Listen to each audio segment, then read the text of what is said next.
absolutely spectacular.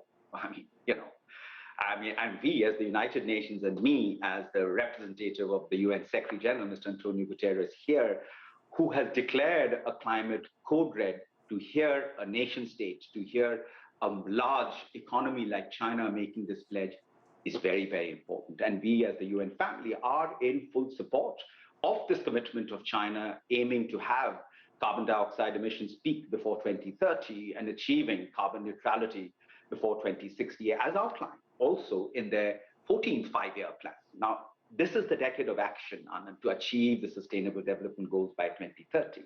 And the UN in China is in lockstep with China to actively engage in international collaboration and realize its ambition goals of carbon neutrality. Here in China, for example, we have the three pillars of the UN Sustainable Development Cooperation Framework, which is from 2021 to 2025. And one of the critical components of that is the planet.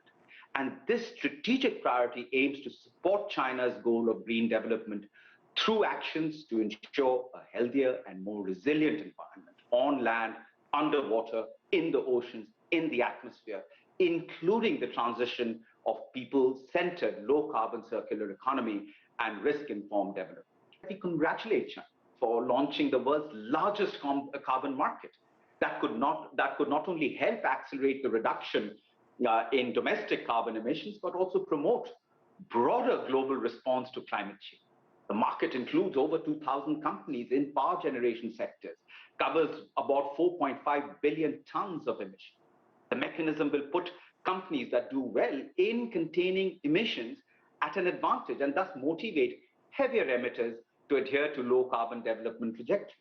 Now, to share China's lessons and experiences with the developing world, we, the UN and China, will provide full support and readiness to share China's experiences with developing countries through South-South cooperation. Now, through partnerships with governments and private sector, we will be able to unlock cutting-edge solutions to the challenges of climate change, food security, biodiversity, to realize the zero carbon development that China is headed toward.